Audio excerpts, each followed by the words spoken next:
ऊंचे ते ऊंचा भगवंत कहा जाता है। क्या? ऊंचे ते ऊंचा भगवंत। ऊंचा और नीचा निराकारी दुनिया की बात है या साकारी दुनिया की बात है? साकारी दुनिया की बात है। साकारी दुनिया में ऊंचे ते ऊंचे भी होते हैं और नीचे ते नीचे भी होते हैं। तो देखो, तुम बच्चों की बुद्धि में ये रहता है कि बरोबर बाबा और पीछे बनता है सूक्ष्म वतन। क्या? बाबा जो साकार भी है और अव्यक्त भी है। अव्यक्त दो रूपों में होता है, एक तो सूक्ष्म शरीर के आधार पर और दूसरा सूक्ष्म शरीर भी नहीं, सूक्ष्म शरीर भी छूट जाए और ज्योति बिंदु आत्मा बन जाए, वो भी अव्यक्त कही जाती है।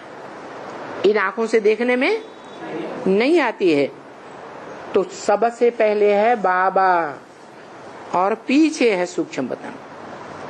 सूक्ष्म वतन माने सूक्ष्म शरीरधारी आत्माएं। जब विनाश होगा, बड़े बड़े भूकंप आएंगे, क्योंकि दुनिया में सबसे बड़ा भारी विनाश होता है भूकंप से। ढेर के ढेर अकाले मौत होंगी। तो अकाले मौत धारण करने वाले सूक्ष्म शरीर लेंगे या नहीं लेंगे? हैं? सूक्ष्म शरीर धारण करेंगे तो उनको सूक्ष्म वतन चाहिए, तो वो रहा सूक्ष्म वतन। स्थूल शरीर छोड़ते जाएंगे और सूक्ष्म वतन में पहुंचते जाएंगे। पहले बाबा, क्योंकि बाबा को तो इस सृष्टि में अंत तक रहना ही है या नहीं रहना है? रहना है। उसको तो गाया ही हुआ है, कालों का काल महाकाल, जिसको कोई काल खा नहीं सकता, ऐसा महाकाल सारी दुनिया को खा जाएगा, अपने में समा जाएगा, लेकिन उसको कोई खा नहीं सकता। ऐसा महाकाल वो मनुष्य सृष्टि रूपी वृक्ष के ऊपर बैठा हुआ है। महाविनाश के समय जब सारे मनुष्य सृष्टि रूपी वृक्ष का अंत होगा, आग लगेगी, तो 500-700 करोड़ मनुष्य आत्माएं नंबरवार अपना शरीर छोड़ छोड़ करके ये बिंदु बिंदु आत्माएं दिखाई गई हैं। किस तरफ जा रही हैं?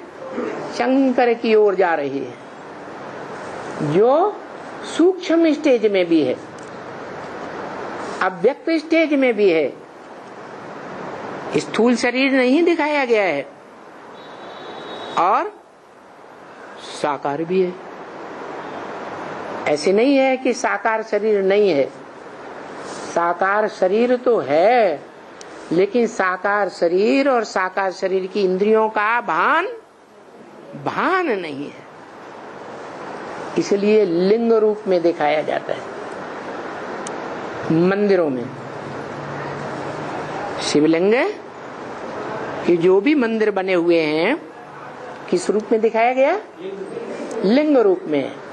लिंग साकार भी है, बड़ा रूप भी है, और उसमें ज्योति बिंदु निराकार है। तो निराकार आत्मा और साकार शरीर दोनों का मेल है, परंतु वो साकार शरीर इंद्रियों की याद में नहीं है, इंद्रियों की याद से परे है, देहभान से परे है। इसलिए बताया कि बाबा फिर हमको यहाँ बैठ करके सूर्यवंशी और चंद्रवंशी बनाया। क्या? सारी मनुष्य आत्माएं सूक्ष्म वतनवासी हो गई।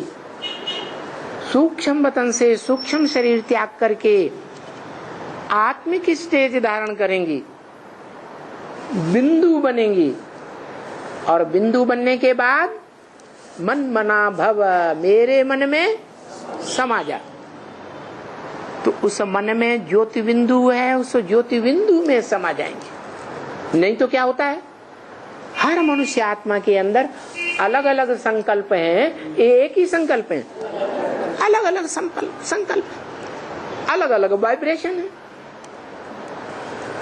जब सारी मनुष्य आत्माएं बिंदु में समा जाएंगी तो सबका संकल्प एक में तिरोहित हो गया, या अलग अलग संकल्प रहेंगे, है एक में तिरोहित हो गया। तो वो एक ही है जिसमें महाविनाश के समय सारी जड़ जंगम दुनिया,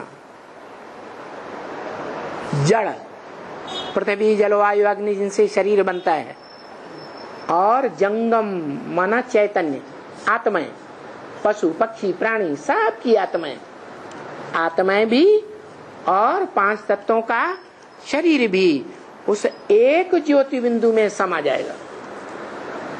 क्या एक में ही समा जाएंगे और एक में से ही वापस फिर नई सृष्टि में आएंगे। तो बोला बाबा फिर हमको यहाँ बैठ करके सूर्यवंशी और चंद्रवंशी बनाया, यहाँ मैंने इस सृष्टि में बैठ करके। क्या कहाँ ले जावेंगे, है? अरे पहले शांति धाम में ले जावेंगे, फिर सुखधाम में ले जावेंगे। सुखधाम में ले तब जाएगा जब खुद सुखधाम का वासी हो। खुद सुखधाम का वासी नहीं है तो सुखधाम में कैसे ले जाएगा? ले जाएगा, है? बाप मकान बनाता है, बच्चों को मकान देता है, तो खुद भी मकान में रहता है या नहीं रहता है? रहता है। तो बताया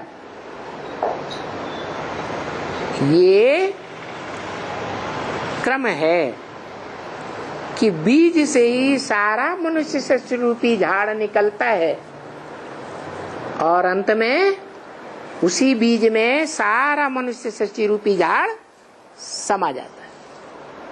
इसलिए गीता में लिखा है न अहम तेषु ते मैं, क्या मैं जो इस सृष्टि का बीज रूप हूं,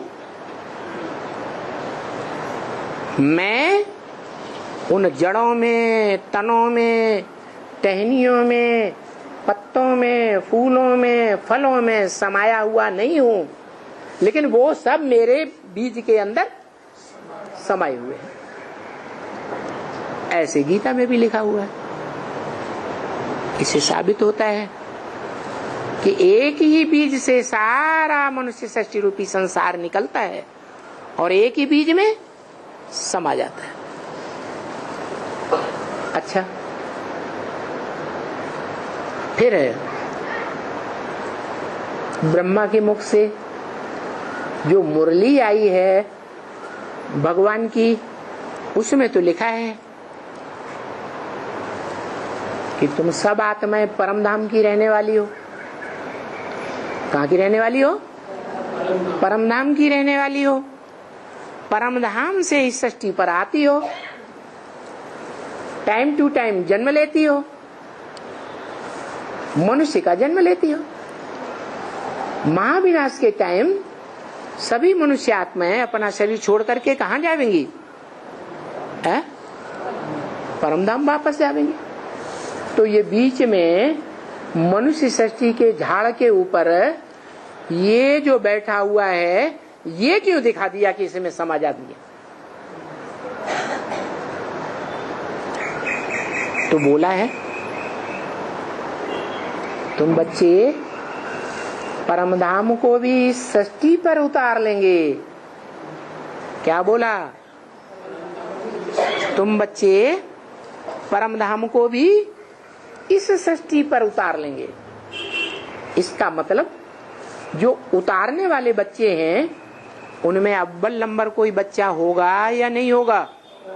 जो होगा वो पहले पहले परम धाम को इस सृष्टि पर अपने अंदर समाएगा। जो ऊंचे ते ऊंचा धाम कहा जाता है। इसीलिए मुरली में बोला भगवान बाप ने ब्रह्मा के द्वारा, अपने घर को याद करो, बाप को याद करो और स्वर्ग को याद करो। अब बताओ तीन तीन को याद करें कि एक एक को याद करें? क्यों? ये तो तीन बातें हो गई। हाँ, जब परमधाम को तुम बच्चे इस सृष्टि पर उतार लेते हो, उनमें जो अव्वल नंबर बच्चा परमधाम को इस सृष्टि पर उतारता है, उसके अंदर स्वतः ही वो परमधाम समा गया।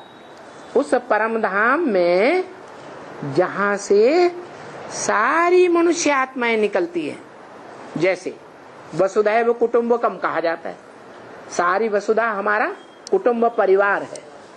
बताओ, ये जो परिवार है, माँ है, छोटे बड़े बच्चे हैं, भाई हैं, बहनें हैं, ये सब परिवार कहाँ से आया? कोई से पूछते हैं परिवार के भांतियों से, तुमको जन्म किसने दिया? तो अज्ञानी बच्चे होंगे तो कहेंगे माता ने जन्म दिया। क्या कहेंगे? किसने जन्म दिया? माता ने जन्म दिया। बच्चे बड़े होंगे, फिर उनसे पूछा जाए माता में तुम कहां से आए, तो उन्हें ध्यान आएगा ना, माता में बच्चे कहां से आते हैं? बीज से आए ना, तो बीज बाप हुआ ना। तो जो बीज बाप है उसमें सारा परिवार भरा हुआ है, वो है हद का परिवार। और ये है मनुष्य सृष्टि रूपी बेहद का परिवार। ये मनुष्य सृष्टि रूपी जो बेहद का परिवार है, इसका भी कोई बीज रूप बाप है। कौन? जिसे सब धर्म वाले आदम, एडम, आदिनाथ, आदिदेव के रूप में मानते हैं। तो माँ सारी मनुष्य सृष्टि में एक ही बीज है, सारी मनुष्य सृष्टि का एक बीज बाप, जिस बीज में से 500-700 करोड़ बच्चों का जन्म होता है। अरे, हद का बाप होता है? नहीं होता है हद का बाप? होता है। हद का बाप जो हद का परिवार पैदा करता है, उस हद के परिवार में ढेर के ढेर जो भांति होते हैं परिवार के, छोटे बड़े बच्चे, बच्चियां, माता, वो कहां से आते हैं? कहां से आते हैं? कहेंगे माँ के पेट से आते हैं। अरे माँ के पेट में भी कहां से आते हैं? बाप, बीज रूप बाप में से आते। उस बीज रूप बाप में पूरा परिवार भरा हुआ है।